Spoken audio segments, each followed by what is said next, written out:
The first snow of the season fell on a mountain of wood nobody wanted. 3,000 walnut logs stacked 4 and 5 high behind Callahan Brothers' sawmill, disappearing under a thin white blanket that made the whole pile look, for a moment, almost peaceful. It wasn't.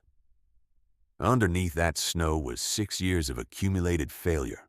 Logs too crooked, too forked, too knotted to run through a commercial saw without wasting half the wood and half a day. One log sat near the bottom of the pile, buried deeper than the rest. It had been there the longest. It forked into 2 trunks about waist high, twisted hard to the left, and carried a burl the size of a bowling ball just above the split. Dale Callahan had personally marked it with blue spray paint the year it came in, a code his crew used for exactly one thing: not worth cutting. He wasn't wrong, not by the rules he'd been taught. What nobody at that mill knew yet was that this single log, buried, forgotten, painted blue and left to rot, would end up on a woman's kitchen table 5 years later, and that people would drive 3 states over just to run their hands across it. But that's getting ahead of the story. Because in the winter that log first went under the snow, a woman named Ellen Voss was sitting at her kitchen table, doing something much simpler, trying to figure out how she was going to make it to spring. 8 months earlier, Ellen's husband Tom had walked into the machine shed on an ordinary Tuesday morning and didn't walk back out. Heart attack, no warning. 31 years of marriage ended somewhere between checking the oil on a neighbor's tractor and calling it a day. Tom had run a small equipment repair business out of that shed for 18 years. When he died, so did the income. And when Ellen finally sat down with the bank statements, she discovered something Tom had never told her. His last year of medical scares, the ones they'd both quietly hoped were nothing, had eaten through almost everything they'd saved. She was 54 years old. Her kids were grown and scattered across 2 other states. She had a barn, a woodshed, an aging tractor, and by her own count, about 4 months before the savings ran completely dry, she needed an idea. She didn't have one yet, so she started going to auctions. The bid that made no sense. It was a liquidation sale, Callahan Brothers trying to unload what they called problem inventory clogging their yard. Farm equipment first. Then, almost as an afterthought, the auctioneer read off a lot nobody expected to move.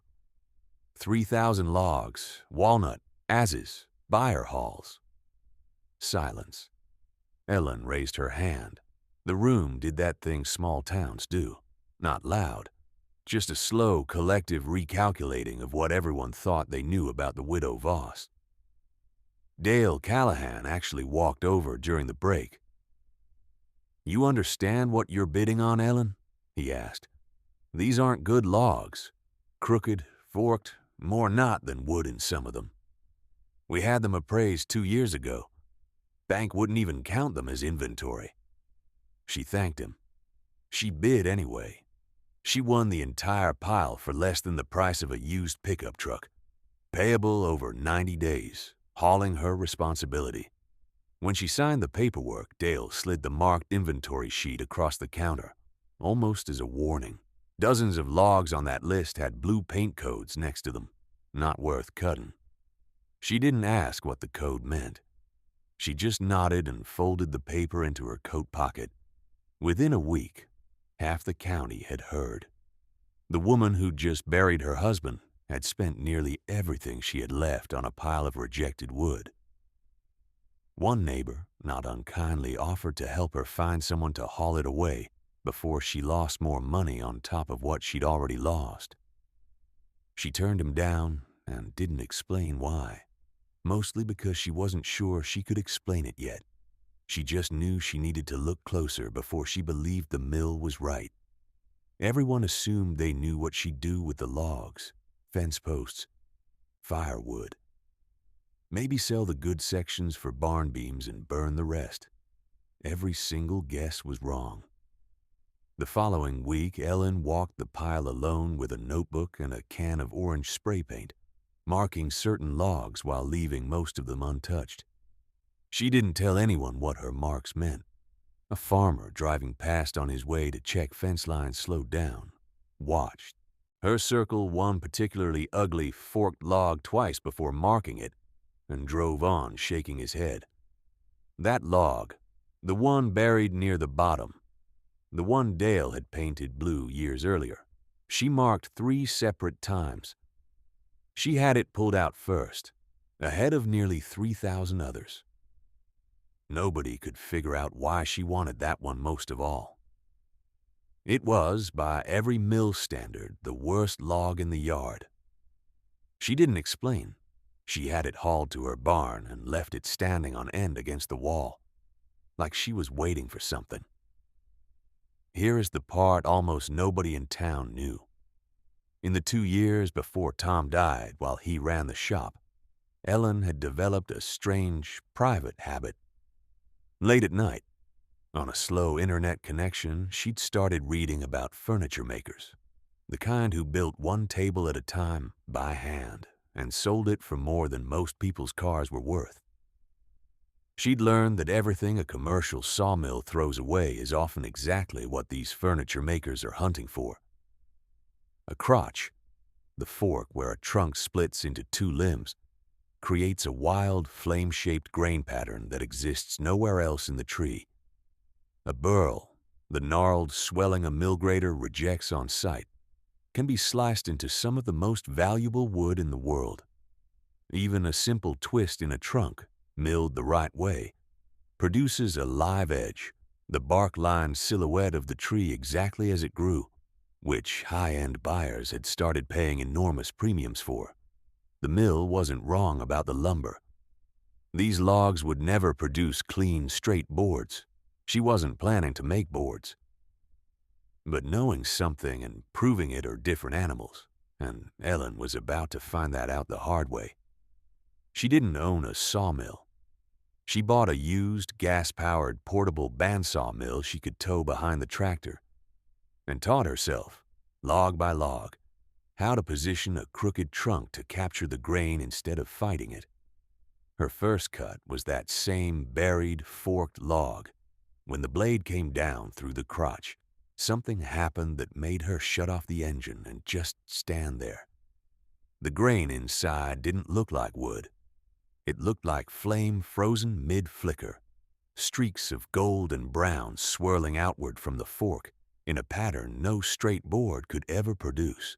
She was elated for exactly 6 weeks. Then, on a warm morning in July, she walked into the drying area and found the slab split clean down its length, a crack running nearly the full 6 feet, ruining it beyond repair. She dried it too fast. Fresh walnut can hold 30% water by weight, and she hadn't understood yet that the outside of a slab dries and shrinks long before the core does. Without knowing to slow that process down, the wood had simply torn itself apart. She lost 11 slabs that summer the same way, including, devastatingly, a second cut from the hero log, the only other usable slab it had produced. Anyone else might have quit. Instead, she stood in the wreckage of 11 ruined slabs, looked at the splits, and started smiling. A neighbor, dropping off mail, found her that way and asked what on earth she found funny about it. "I finally understand what I did wrong," she said. A woodworker she met at a farm supply store finally explained it properly. Stack the slabs with spacer strips, called stickers, so air moves evenly through the pile. Let them sit outdoors, shaded for roughly a year per inch of thickness. Only then move them to a kiln for the final, slower reduction, down to a stable moisture content. A year per inch. For a 2-inch slab, that meant 2 full years before she'd have a single piece ready to sell, and her 4 months of savings had already become an uncomfortably specific countdown clock. She took in mending work to bridge the gap. She sold Tom's old truck. Some nights she sat in the barn among the stacked, drying slabs and wondered, quietly, whether he would have thought she'd lost her mind. Then, less than 3 months from running out of money entirely, she got a phone call. A local contractor clearing out an estate offered her a flat sum for the entire pile, logs, half-dried slabs, all of it, to grind into mulch and firewood. The number he offered would have solved her cash problem overnight. She said no. She hung up the phone, sat down at her kitchen table, and cried for the first time in months, not because she regretted saying no, but because some small, exhausted part of her had wanted to say yes. 18 months in, Ellen finally had a small batch of properly dried slabs, including, at last, one good surviving cut from the hero log, its flame-shaped crotch pattern intact. She built herself a dining table first, partly to prove it could be done, partly because she needed somewhere to eat that wasn't a workbench. A friend saw it and asked, almost offhand, if she'd build one like it to sell. Ellen said yes before she thought it through, then spent 3 months constructing it in an uninsulated barn, hand-sanding by lamplight because the single outlet couldn't run a sander and the shop lights at once. She priced it low. She didn't yet know what it was actually worth. She found out the following spring at the county craft fair, where all she could afford to bring was a card table, some photographs, and a small sample block people could run their hands across. A woman renovating a lake house 2 counties over stopped, touched the sample, and asked who had made it.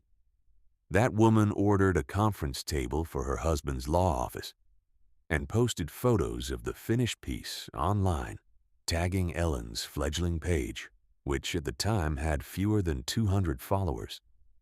Ellen thought that might be the end of it. One nice order, one happy customer. She had no idea her phone was about to start ringing from people she'd never met. The call came while she was sweeping sawdust off the shop floor. She almost let it go to the machine. It was an interior designer who'd seen the law office table in person and wanted a sample sent to a client. Then, weeks later, a second call, an architect working on a custom home 2 hours away, looking for what he called, in the exact words Ellen would hear again and again over the year, something with a story for a client's entryway. Word in the custom furniture world doesn't travel like a viral post. It moves the way water finds low ground, slowly, along the lines of relationships between designers, architects, and homeowners who want something no factory produces.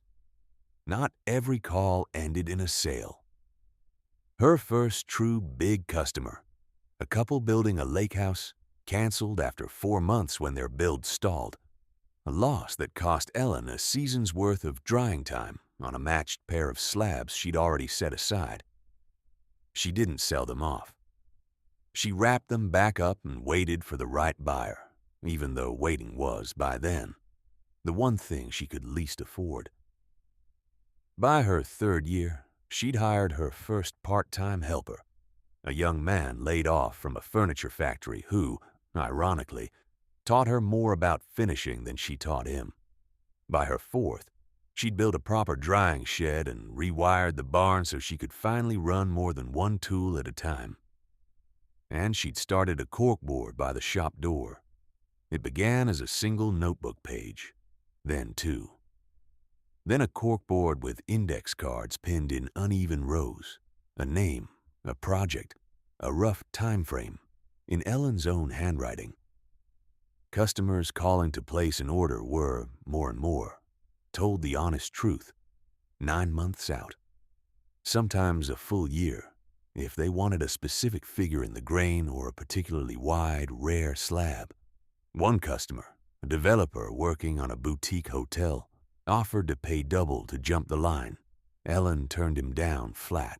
The slabs he wanted simply weren't dry enough yet, no matter what he offered, and rushing them would have destroyed the exact thing he was paying for.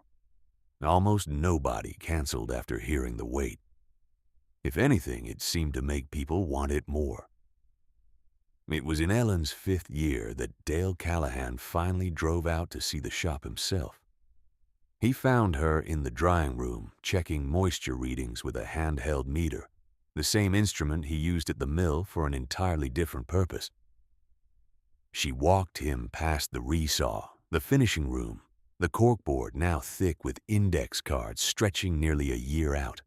Then she led him to the dining room where the hero table sat, the one built from that first buried, blue-marked log. The crotch grain spread across its surface like something between a flame and a river. Dale went quiet. He ran his hand slowly across the surface, then looked at Ellen.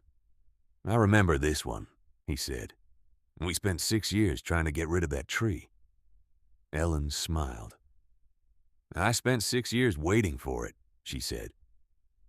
He didn't frame it as an apology, and she didn't take it as one. It was simply two different ways of looking at the same object, one measuring efficiency, the other measuring possibility. And only one of them had turned out to be what the world was quietly, patiently waiting to buy. Before he left, Dale asked if she still needed logs. She told him she always would, as long as trees kept growing crooked. The coal pile behind Callahan Brothers is smaller today, but there's still a corner set aside for logs, too twisted or knotted for a commercial saw. And there's still one phone number Dale calls first whenever something unusual comes through. Ellen's waiting list, last anyone checked, stood at 14 months. She still has that first table in her own kitchen, worn smooth where grandchildren now do their homework. The same flame-shaped grain, grown exactly the way nobody else wanted it, waiting all along for someone to finally look